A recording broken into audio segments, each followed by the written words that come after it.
Olá pessoal, nessa sequência de vídeos eu vou ilustrar a construção de um projeto em Haskell do zero para que vocês tenham uma ideia, uma noção do que vocês podem fazer a cada semana. Então, a cada semana eu vou lançar uma sequência de vídeos que vai avançar dentro do projeto modelo que eu vou fazer com todos os conhecimentos que foram aprendidos na semana anterior, né? Então,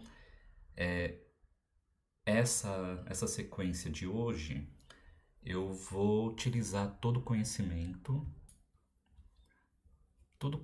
referente à semana 2, né? Então, estamos na semana 3 e tudo que a gente aprendeu dos conceitos básicos na semana 2 a gente já pode usar para começar a fazer um projeto, né? Então, nesse primeiro vídeo eu vou mostrar a ideia geral do projeto que eu quero fazer. Então, nesse projeto eu vou fazer um algoritmo genético, vamos chamar de GA, Genetic Algorithm, que vai resolver o problema do regressão polinomial. Então, o nome do meu projeto vai ser GA-Poly. O que é a regressão polinomial? Então, imagina que eu tenho alguns dados mensurados de alguma fonte, né? Isso pode ser, por exemplo, digamos, medições de características de residências que eu quero vender. Eu sou um corretor de imóveis, quero ver, sei lá, a metragem quadrada dos apartamentos que eu tenho para vender. Então, vamos dizer que x é igual a metragem quadrada. E aí, digamos que eu tenha algo assim, sendo que o y seria o valor do imóvel que eu tenho para vender. Né? Então, veja que o comportamento mensurado, né, ele forma uma curva, né? Então, ele forma uma curva. E eu quero descobrir essa função f de x que traduz esses pontos mensurados para o valor de venda do imóvel, né? Então esse é o problema de regressão. Eu quero descobrir uma função que consegue descrever esses dados que eu medi, tá? De uma forma que eu possa usar essa função para extrapolar os meus dados. Então, deixa eu apagar aqui essa curva para ilustrar melhor. Digamos que eu tenha esse ponto aqui, esse ponto aqui. Então, isso foi o que eu medi. Agora, digamos que eu tenha um outro imóvel novo que está aqui, né? E eu quero descobrir que preço que eu posso cobrar para esse imóvel com essa característica. Então, a ideia é que eu tenha essa curva de descrição dos meus dados, essa função de descrição, e aí eu posso aplicar a função f em cima desse xi para descobrir que meu preço que eu posso cobrar para esse imóvel é esse yi, né? Então, essa é a ideia da regressão. E a regressão polinomial, ela restringe as nossas funções para um polinômio, né? Então, um polinômio de certa ordem, né? Então, um f de x pode ser um x ao quadrado mais x ao cubo, pode ser um próprio x, né? Pode ser x mais x ao quadrado mais x à quarta e assim por diante, né? E geralmente eu não tenho somente os fatores x, mas eu também tenho um beta associado a cada x. Então eu posso ter uma coisa assim, ó, beta 0 mais beta 1 x mais beta 2 x ao quadrado, né? Então esses são chamados coeficientes, né? Que vai mensurar a importância de cada um desses termos. Então são valores reais, né? Aqui pode ser um 0.1, aqui pode ser um 3.2, né? Etc.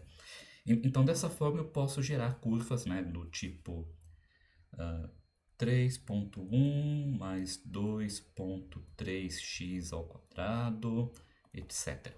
Né? E não só isso, como eu também posso ter uma função de várias variáveis, né? Então, eu posso ter uma coisa assim, ó, f de x, sendo que x é um vetor, né? Então, 0,2 mais 1,3x1 vezes x2 ao quadrado, mais 4,1 vezes x3 ao cubo, mais 5,1 x1 ao quadrado, x2, pronto, e assim por diante, né? Então, eu posso ter uma função polinomial, eu quero encontrar uma função polinomial de tal forma que ela descreva a minha curva de dados mensurados, né? Então, esses dados mensurados podem ser diversas coisas, como, sei lá, comportamento dos usuários na navegação, bases de textos que eu posso converter em valores numéricos, medições de desempenho de um carro, com características deles.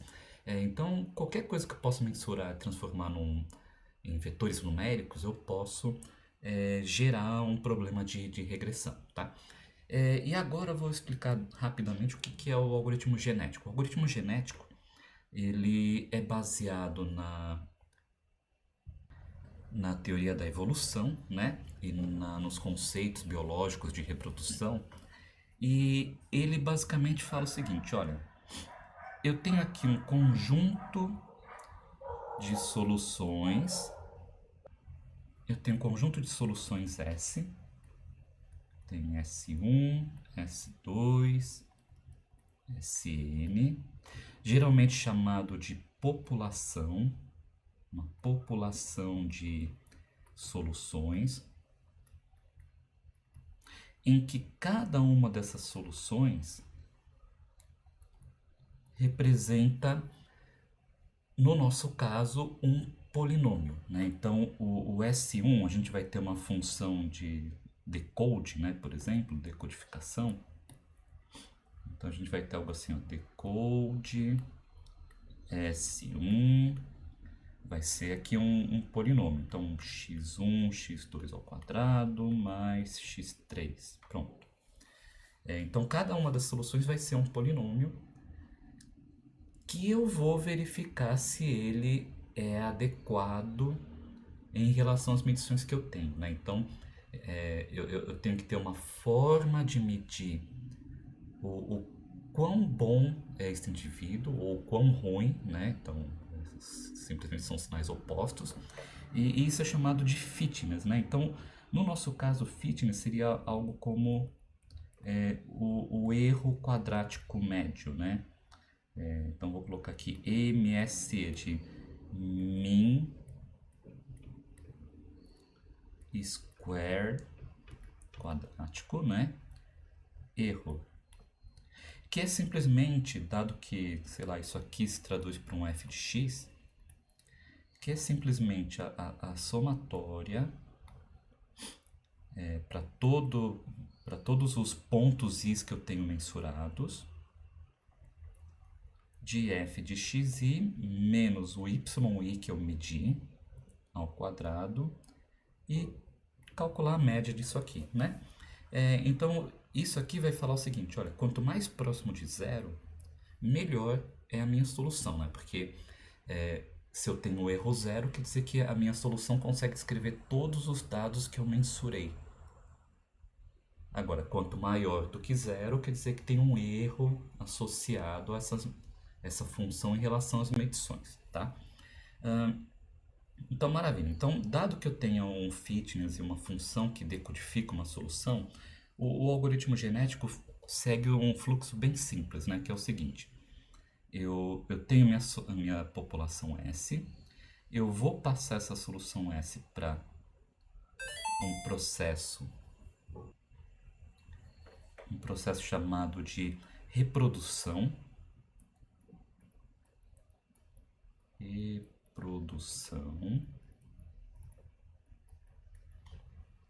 Que vai pegar essas soluções S e vai recombinar partes das soluções, gerando soluções novas, né? Então, esse processo de reprodução, ele faz uma coisa assim.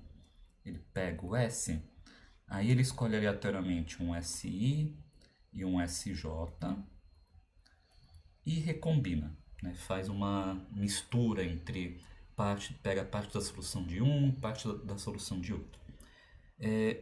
O resultado disso vai para um procedimento de mutação que pega uma solução SI e faz uma pequena alteração na nossa solução, chamado SI', né? E finalmente ele pega todo esse apanhado e faz a seleção para a próxima iteração e repete, né? E repete. Então, basicamente o que eu tenho aqui é o seguinte: vamos dizer que eu tenho uma população de 4 indivíduos. A primeira é um x ao quadrado mais x2 ao cubo. A segunda é um x1 vezes x2 ao quadrado mais x3. A terceira é um x2, x3 mais x3 ao quadrado. E a quarta, x1, x3 mais x2. Pronto. Então, digamos que eu tenha esse conjunto de soluções. O primeiro passo da reprodução, digamos que ele vai pegar esse e vai recombinar. Então ele pode, sei lá, pega o primeiro termo desse e o segundo desse. Então gera um x1 ao quadrado mais x3 ao quadrado. O próximo vai pegar esse aqui e esse aqui. Então ele vai pegar, sei lá, o primeiro termo desse aqui, x1, x3, e vai pegar o segundo desse, x3.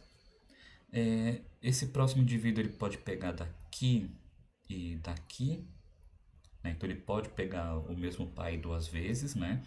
E digamos que nesse caso ele vai fazer uma troca aqui nesse ponto, né? Então ele vai combinar aqui, ó, o primeiro termo com o primeiro termo, x1 ao quadrado, x2, x3, né? Mais x3 ao quadrado.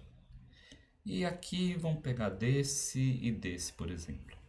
E sei lá, ele vai misturar aqui fazendo deixa eu ver aqui. x1, x3 mais x2. Não, mais x3 ao quadrado. Pronto. Então esse é o processo de reprodução. Em seguida, ele vai fazer o processo de mutação, em que cada um deles vai receber uma pequenina alteração, né? Então, por exemplo, aqui eu posso mudar o expoente do primeiro termo. Aqui, sei lá, eu corto fora o x1. E tudo bem que eu tenha essa redundância aqui, eu não vou me preocupar muito com isso. Aqui, sei lá, ele pode acrescentar um x1 aqui.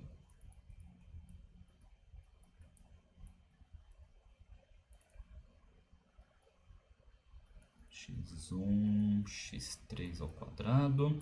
E aqui ele remove o x3.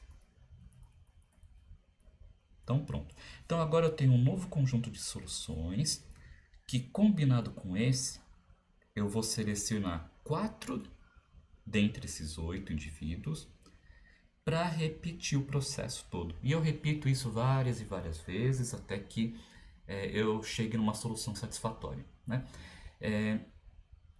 Para saber mais sobre esse assunto, então eu vou colocar um linkzinho aqui pro vídeo das aulas de computação bem inspirada que tratam de algoritmos genéticos, né?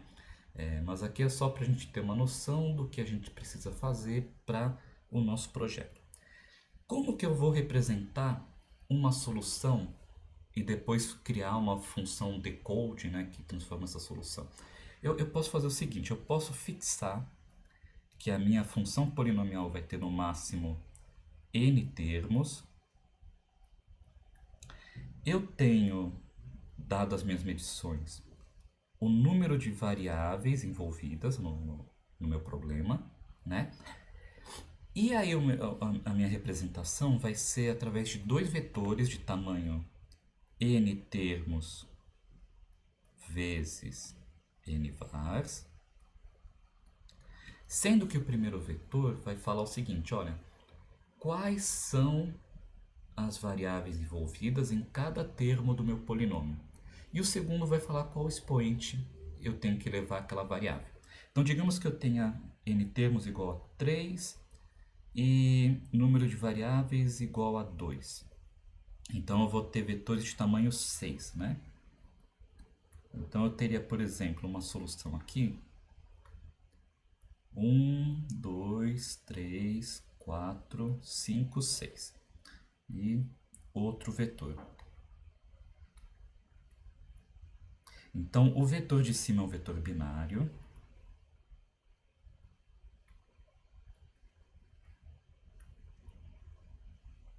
E esse vetor de baixo é um vetor de inteiros, né? Esse vetor de inteiros eu posso limitar numa faixa de valores que são o expoente máximo que eu quero para aquela variável. Então, digamos que eu tenho isso aqui, ó, 2, 1, 1, 3, 2, 2. Que expressão isso vai representar? Bom, primeiro eu vou quebrar isso de 2 em 2, porque cada termo tem duas variáveis, né? Então, deixa eu mudar de cor aqui. Então, eu vou ter isso aqui, isso aqui, isso aqui. Então, cada bloco desse é um termo, né? Aqui ele vai falar, olha, nesse bloco eu vou ter tanto x1 como x2. Então, eu vou colocar aqui, ó, x1, x2. Nesse bloco eu vou ter somente o x2, né? O x1 está com 0, então eu vou ter um x2 aqui. E nesse eu não vou ter nada, né? Então, embora o máximo número de termos seja 3, eu posso ter polinômios com 2, né? Aí agora vamos ver o expoente. Para o x1, nesse termo aqui, eu levo ao quadrado. Esse aqui elevado a 1. E nesse aqui elevado a 3. Então pronto, então eu tenho esse polinômio. Não só isso que a gente vai ter que fazer, como também a gente vai ter que fazer uma adequação desses termos, encontrando o melhor valor de coeficiente para cada um deles, né? Isso serve para ajustar a nossa função, a nossa curva, né? Porque se eu depender apenas dessa expressão, dificilmente eu vou conseguir chegar numa solução satisfatória, né? Para determinar esses termos, eu vou usar o conceito de ordinary least square, né? Que é a forma da gente encontrar o coeficiente, por exemplo, de uma regressão linear, tá? E para isso eu vou usar uma biblioteca externa, não vou me preocupar em implementar isso daqui. Então veja que esse projeto ele tem múltiplos conceitos que eu vou ter que usar para conseguir construir esse projeto por completo, né? E isso a gente vai fazer aos poucos. Por exemplo, a gente vai ter que fazer uso de biblioteca externa para isso aqui e adequar nossa estrutura de dados para que ela consiga ser aplicada. Nessa parte aqui eu vou ter essa parte toda de geração de números aleatórios, né, para poder falar assim, ó, eu vou escolher aleatoriamente entre esses caras aqui, né? Eu vou ter que trabalhar com listas e talvez pensar em sair de listas e usar vetores para melhorar o desempenho do código, né? Então, tem também a parte de I/O que eu vou ter que ler a minha base de dados. Então, ele vai apresentar, vai necessitar de todos os conceitos que a gente vai aprender ao longo do curso, né? Então, para essa primeira semana, a gente vai fazer o básico do algoritmo genético. Então, eu vou implementar essa parte aqui de codificação, né? Eu não vou fazer a decodificação ainda, vou deixar isso para a próxima semana. A gente vai precisar de bibliotecas externas. E eu vou fazer pelo menos um começo de funções de reprodução, mutação e seleção, né? E o esqueleto básico do algoritmo genético. Eu não vou ter como implementar isso por completo, porque eu não sei ainda como fazer para gerar números aleatórios no Haskell, né? Isso eu vou deixar para as próximas semanas. Então é isso. Então, o próximo vídeo a gente vai criar um projeto no GitHub e depois criar o nosso projeto na nossa máquina local usando o stack.